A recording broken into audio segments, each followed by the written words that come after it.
Botol ajaib. Pada zaman dahulu kala, hiduplah seorang pria. Ia bekerja sebagai seorang penebang pohon, kesehariannya hanya ke hutan. Suatu hari ketika ia ingin menebang pohon, tanpa sengaja ia melihat seekor burung gagak yang sedang menerkam seekor burung pipit. Penebang itu merasa kasihan kepada sang burung pipit, kemudian ia melempar sebuah batu ke burung gagak itu, agar burung gagak itu pergi, dan usahanya pun berhasil. Sang burung pipit berterima kasih kepada sang penebang pohon itu dan mengatakan, "Makasih karena telah menyelamatkanku, penebang kayu. Sebagai ganti balas budi, aku memberimu botol air ajaib ini, tapi ingat jangan gunakan air di dalamnya secara berlebih karena akan berakibat buruk," kata burung pipit itu. "Tapi, apa kegunaan air di dalamnya?" tanya penebang pohon.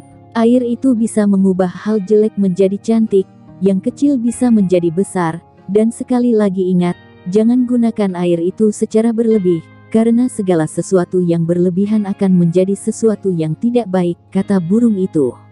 Setelah mengatakan itu sang burung pipit kembali terbang. Dan sang penebang pohon pun melanjutkan aktivitasnya.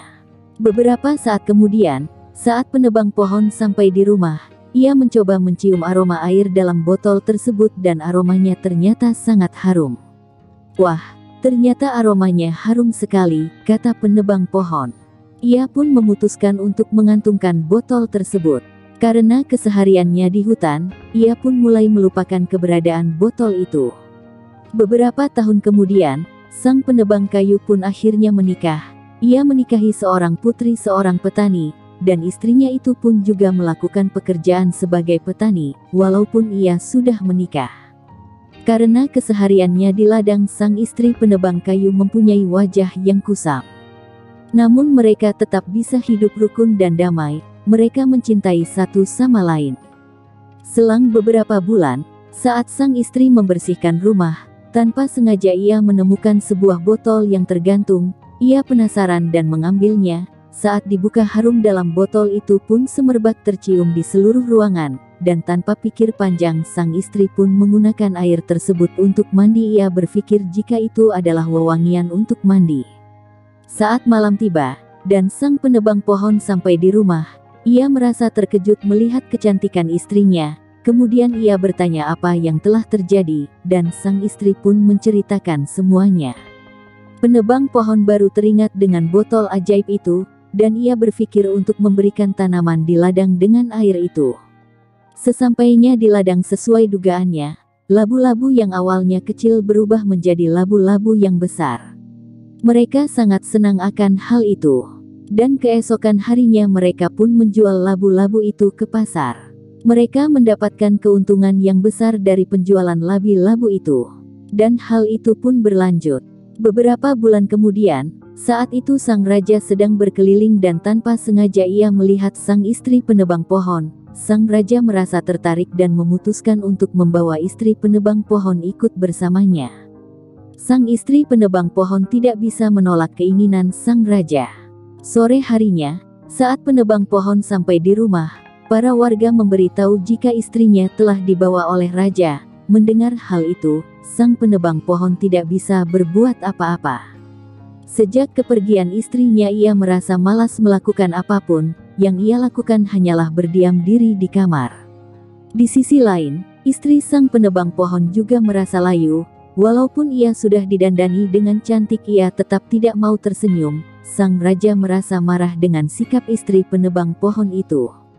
"Kurang ajar, aku merasa terhina dengan perlakuanmu kepadaku. Semuanya telah kulakukan untukmu, tapi kau tetap tidak tersenyum." "Prajurit, kurung wanita ini di penjara atas," kata sang raja dengan emosi. Sementara itu, sang penebang pohon berpikir jika ia terus seperti ini ia takkan bisa bertemu dengan istrinya lagi. Kemudian ia pergi ke pasar untuk menjual labu. Ia juga membawa botol ajaib itu. Dan sesampainya di pasar, tanpa sengaja sang istri penebang pohon itu bisa melihat suaminya dari atap istana sedang menjual labu. Sang istri merasa senang dan akhirnya bisa tertawa lagi. Para prajurit yang menjaga di penjara itu pun melaporkan ke raja jika wanita itu sudah bisa tertawa. "Lapor Baginda, Wanita yang Anda kurung sudah bisa tertawa, dan hal yang menyebabkan dia tertawa adalah seorang penjual labu, kata prajurit itu. Bawa pria itu ke sini, sekarang juga, kata sang raja. Baik Baginda, kata prajurit itu lagi.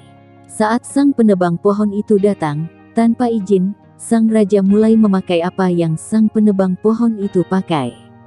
Ia mencoba meniru semua yang ada di diri penebang pohon itu. Dan saat sang istri penebang pohon melihat hal itu, ia tidak menyukainya.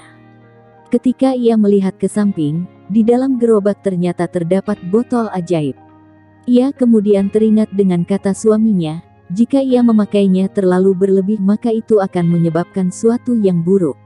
Dan ia pun menuangkan air dalam botol itu ke wajahnya, dan benar, wajahnya berubah seperti semula. Sang raja merasa marah karena ia merasa dipermainkan. Kemudian istri penebang pohon itu pun memberitahu ke raja jika air di dalamnya adalah air ajaib. Sang raja awalnya tidak percaya, namun istri sang penebang pohon meyakinkannya dengan cara meneteskan air dalam botol itu ke sebuah pohon. Karena keserakahan sang raja, ia menginginkan air itu apapun yang terjadi. Sang raja ingin menjadi tampan dan sangat kuat. Dan ia pun memutuskan untuk menuangkan semua air dalam botol itu ke tubuhnya. Namun bukannya menjadi tampan, sang raja malah menjadi seekor binatang yang sangat jelek dan menjijikkan. Para prajurit di sana merasa sangat senang, karena sang raja sudah menghilang. Dan sebagai balas budi, pemerintah kerajaan memberikan hadiah kepada penebang pohon itu beserta istrinya. Mereka diberi sebuah kuda dan sekotak emas. Mereka sangat senang karena bisa hidup bersama lagi. Ia juga membagikan hadiah yang mereka dapat kepada orang-orang yang membutuhkan, dan sisanya mereka gunakan untuk memperbaiki rumah mereka. Akhirnya mereka pun bisa hidup bahagia kembali. Terima kasih telah menonton channel ini. Apabila ada kesalahan mohon ditulis di kolom komentar. Jangan lupa like, share, dan subscribe.